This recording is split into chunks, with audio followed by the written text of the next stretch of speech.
जय हिंद दोस्तों। तो कैसे आप लोग, उम्मीद करते हैं आप लोग एकदम अच्छे से पढ़ाई कर रहे होंगे। तो जैसा कि आप सभी को पता है हम लोग क्या पढ़ रहे हैं, हम लोग पढ़ रहे हैं कक्षा 10वीं की गणित विषय। और उसमें क्या डिस्कस करें, उसमें डिस्कस करें हम लोग कक्षा 10वीं की 5वीं अध्याय जिसका नाम है समांतर श्रेणी। और समांतर श्रेणी पढ़ने के दौरान हम लोगों ने पिछली क्लास में ढेर सारा क्वेश्चन सीखा था, जिसमें हमने ये पता किया था कि पहला पद क्या होता है, अंतिम पद क्या होता है, सार्वअंतर क्या होता है। तो सार्वअंतर बताया था कि कोई भी दो क्रमागत पदों के बीच के अंतर को क्या बोलते हैं, सार्वअंतर बोलते हैं, है ना। और उसके साथ हमने ये बोला था कि हमारे पास an मतलब अंतिम पद बराबर क्या होता है, तो वो होता है a plus n minus 1 into D. और देखो जनरली मैंने बोला था ना, समांतर श्रेणी जो होता है ना सबसे आसान चैप्टर होता है। क्यों?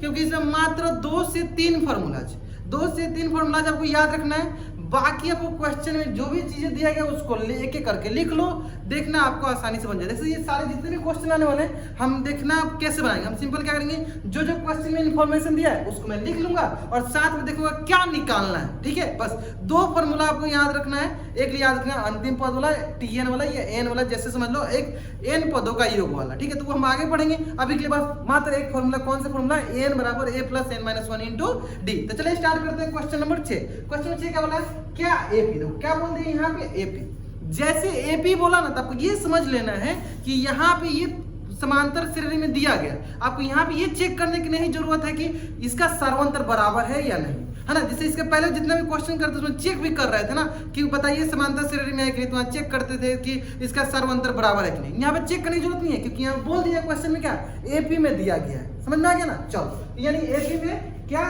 एपी 11 8 5 2 डॉट डॉट डॉट मतलब अंतिम तक जा रहा है। फाइनाइट सीरीज नहीं है, इनफाइनाइट सीरीज है, अपरिमित समांतर श्रेणी है ना, वो भी सिखा देंगे।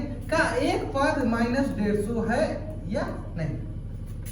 मतलब सिंपल बोला कि क्या इसका कोई अंतिम आते आते क्या इसका कोई पद माइनस का 150 होगा या नहीं। देखो तो बहुत ही लॉजिक आपका क्लियर होना चाहिए। ऐसे एग्जांपल मान लो कि अगर मैं बोलूं कि मैं सीढ़ी चढ़ रहा हूं, मैं पहला सीढ़ी चढ़ गया, फिर उसके बाद मैं दूसरा सीढ़ी चढ़ गया, तीसरा सीढ़ी चढ़ गया। अब मैं बोलूँ कि नहीं मेरा 5वां सीढ़ी गायब ही है, मैं 5वां सीढ़ी नहीं चढ़ूंगा, एक ही में मैं 10वां सीढ़ी चढ़ूंगा। ऐसा होगा क्या? नहीं होगा। तो मैं बोलता हूँ कि बताइए कि अब 5 जो है 5वां सीढ़ी नंबर पे आएगा क्या? बोलेगा आप आएगा, जरूर आएगा। उसी तरह हम क्या मान लेंगे कि यह जो पद है इसका कोई ना कोई टर्म होगा। तो क्या मानते हैं, इसको अंतिम पद मान लेते हैं। इसको क्या मानते हैं, अंतिम पद मान लेते हैं, ताकि हमारा एन का फॉर्मूला लग जाएगा। यानी हम ऐसा मान लेते हैं कि 11 8 5 2 ऐसे डॉट डॉट डॉट करके मान लेते हैं कि माइनस का 150 इसका अंतिम पद हो रहा होगा, है ना, एनवा पद हो रहा होगा। ठीक है, अगर एनवा पद हो रहा होगा तो हम जो भी इसमें फॉर्मूला आएगा उसको सेटिस्फाई करेगा, मतलब उसमें बाएं पक्ष दाएं पक्ष के बराबर होगा, या एन का मान जो होगा वो प्राकृतिक संख्या है। पहला दूसरा होता है ना, एन क्या होता है, एन होता है पहला पद, दूसरा पद, तीसरा पद, चौथा पद, प्राकृतिक संख्या है। अगर हम देखेंगे सर प्राकृतिक संख्या नहीं आई तो क्या बोलेंगे, यानी माइनस का 150 इसका कोई हिस्सा ही नहीं होगा। हिस्सा होगा तो एन का मान, एन मतलब एनवा पद बोलते हैं ना, एन मतलब कितने पद हैं, वो क्या आना चाहिए, प्राकृतिक संख्या। ठीक है, तो देख लेते हैं। तो देखो सबसे पहला इतना मिल गया हमें इंफॉर्मेशन। तो पहला क्या हो गया 11 क्या कहलाएगा, 11 कहलाएगा हमारा पहला पद a1। यहाँ लिखते चलते हैं, पहला पद a1 बोलो या a बोलो, बात बराबर है। पहला पद a1 लिखो चाहे a लिखो, बात बराबर है। कितना है a का मान, सर 11, सर 11। क्लियर यहाँ तक बच्चा सबको समझ में आ रहा होगा। चलो दूसरा पद आ गया a2 जो कि कितना है 8, है ना। अब हम दूसरा पद यहाँ मान लो, तीसरा पद, ये चौथा पद, ये पांचवा पद, ऐसे करते करते ये हमारा लास्ट में क्या एन वाला पद, है ना, एनवा पद। यानी हमारा एनवा पद क्या हो गया, एनवा पद हो गया, एन हो गया क्या हमारे पास माइनस का 150। हमने मान रखा अगर इसका ये पद होगा तो यानी हमारे पास जो नंबर ऑफ टर्म आएंगे, पदों की संख्या है वो क्या आएगी, प्राकृतिक संख्या आएगी। कब ये होगा इसका पद, तो अगर नहीं होगा पद तो प्राकृतिक संख्या नहीं आएगी। चलो अभी चेक कर लेंगे। चलो अब आते हैं यहाँ पे हमारे पास फॉर्मूला क्या होता है, एन बराबर a plus n minus 1 into D. अब आता है देखो यहाँ थोड़ा ध्यान दीजिएगा, दिया है डी क्या होता है सर, दूसरा पद माइनस पहला, और दूसरा पद क्या है देखो 8 माइनस 11, ये आ गया सर हमारे पास माइनस का 3। क्या गया, माइनस का 3। अब रखो तो हमारे पास अंतिम पद क्या माना हमने, माइनस का 150 माना है, बराबर पहला पद क्या है सर 11 जो n minus 1 into D, D की जो क्या है सर माइनस का 3। अब देखो यहाँ पे n क्या होगा, हमेशा ध्यान देना n होगा प्राकृतिक संख्या। क्यों प्राकृतिक संख्या होगी, क्योंकि देखो हम क्या बोलते हैं, पहला पद मतलब n पहला क्या प्राकृतिक है, दूसरा पद 2 क्या है प्राकृतिक, पांचवा पद 5 क्या है प्राकृतिक। हजारों पद, हजार क्या प्राकृतिक संख्या, प्राकृतिक होना। हम कभी ऐसे बोलते हैं जीरोवा पद, कभी बोलते हैं नहीं, कभी बोलते हैं माइनस हजारों पद, बोलते हैं नहीं बोलते हैं। हम ऐसे किससे स्टार्ट करते हैं, एक से, एक पद, दूसरा पद, तीसरा पद, चौथा पद, ऐसे बोलते हैं ना। चलो इसलिए एन क्या होगा, हमेशा प्राकृतिक संख्या होनी चाहिए, है ना। चलो सब बोलो एन निकालो, क्या निकालना नहीं, यानी फुल मिलाकर क्या निकालना है, एन निकालो। और एन क्या होना चाहिए, प्राकृतिक संख्या होनी चाहिए, प्राकृतिक संख्या होनी चाहिए। चलो अब n प्राकृतिक संख्या होनी चाहिए, आपको समझ में भी आ गया होगा क्यों होनी चाहिए, है ना। चलो सॉल्व कर दे। माइनस के 150 प्लस के 11 इधर के माइनस के 11, यहाँ से हो गया सर n-1 इंटू क्या हो गया माइनस का 3, ये भी देखो हमारे पास माइनस का 161, है ना। अब 3 यहाँ कर दूं तो ये है सर n-1 इंटू ये, ठीक है, ये हो गया। अब इसको इधर लाके भाग कर दो, 161 डिवाइडेड बाय माइनस का 3 बराबर n-1 प्लस क्या, ये कटेगा, बोलेंगे कटेगा नहीं। अब देखो ये कितना है, ये इतना है, n-1 बराबर हो गया 161/3, तो n बराबर हो गया हमारे पास 161 3 + 1, है ना। ऐसे कर लेते हैं, 3 5 15 और ये आ गया देखो 3 3 का 53 पॉइंट समथिंग, 53.3, यानी यहाँ से n का मान आ गया 53.3 + 1, यानी हो गया n का मान 54.3। अब हम बताइए 54.3 क्या प्राकृतिक संख्या है, हम बोलेंगे नहीं।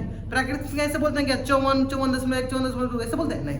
हम बोलेंगे 54 बाद डायरेक्ट 55, हम ये बोलते हैं क्या 54 54.3, नहीं बोलते हैं ना। यानी यहाँ पे हमारे पास जो n का मान है 54.3 बोलो, या आप इसको फ्रैक्शन में रख लो 3, या ऐसे बोलो 164/3, ये क्या हमारा प्राकृतिक संख्या है, ये हमारा प्राकृतिक संख्या नहीं। अब आप समझ रहे हो क्यों प्राकृतिक संख्या पीछे पड़े हैं, क्योंकि हम क्या बोलते हैं 5वां पद, 10वां पद, 1000वां पद, ये सब क्या है, ये सब सारे सारे प्राकृतिक संख्या है, यानी प्राकृतिक संख्या नहीं, प्राकृतिक संख्या नहीं। जब ये प्राकृतिक संख्या नहीं है तो क्या हम बोलेंगे कि माइनस का 150 इसका कोई ना कोई पद होगा, नहीं। क्यों नहीं होगा, क्या हम बोलने जाएंगे कि माइनस का 54.3वां पद, ऐसे बोलेंगे क्या बोले जाएंगे 54.5वां पद, बोले जाएंगे, ऐसे नहीं बोलेंगे। 10 वाला पद ही नहीं बोलते हम, ऐसे बोलते पहला पद, दूसरा पद, चौथा पद, ऐसे बोलते हैं, है ना। तो उम्मीद करते हैं आपको ये क्वेश्चन अच्छे से समझ में आ रहा होगा। इसका मतलब ये हुआ कि माइनस का 150 इसका कोई पद ही नहीं होगा। क्यों नहीं होगा, क्योंकि सर यहाँ पे n का मान जो है प्राकृतिक संख्या ही नहीं आई। आगे समझ में, यानी हम क्या बोलेंगे कि माइनस का 150 इस AP का पद नहीं होगा, है ना, पद नहीं होगा। देखो यहाँ पे Q का भी है, आपको ऑप्शन मिल गया, आपको Q का भी जवाब मिल गया होगा, है ना।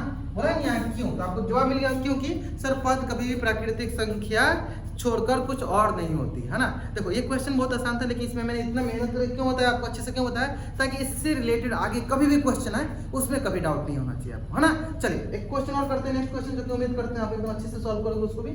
अब और आंसर बना लो, बस देखते जाओ क्या क्वेश्चन दिया गया, इन्फॉर्मेशन ले लो क्या क्या दिया गया, फिर जो निकालो उसको निकालो, सिंपल, है ना। देखो उस AP का 31वां पद, बस इतना देखते ही आपको क्या करना है, 31वां पद पहले लिख लो। क्या करते हैं सर, 31वां पद लिखते हैं, 31वां पद। इसको लिखने से पहले आप nवां पद लिख लो ताकि आपको समझ में आए। nवां पद मतलब n मतलब a plus n-1 into d, यही होता है ना। चलो अब आगे आते हैं, कौन सा पद बोला, 31वां पद। 31वां पद मतलब a31 मतलब a प्लस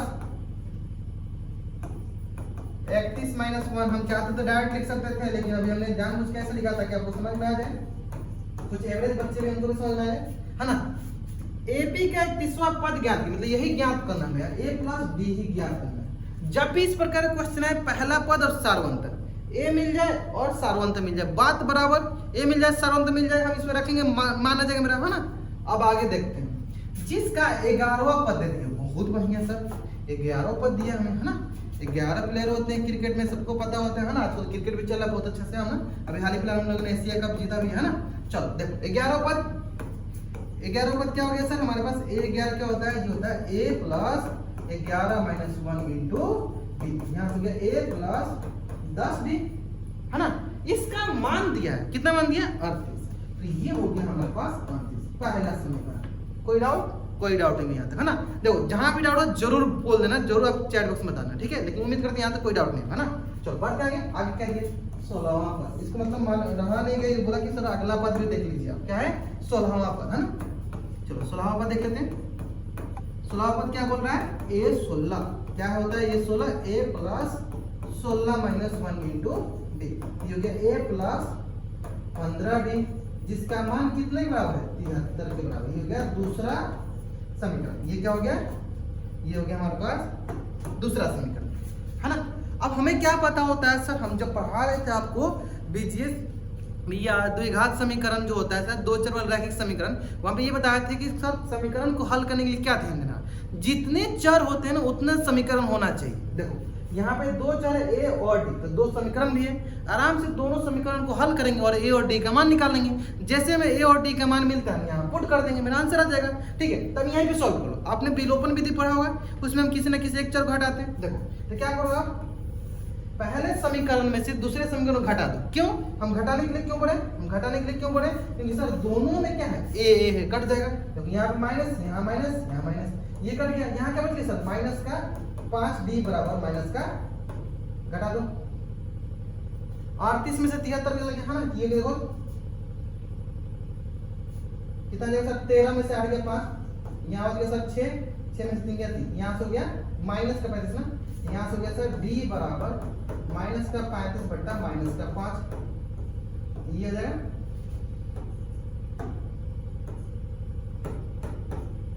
5 सत्ते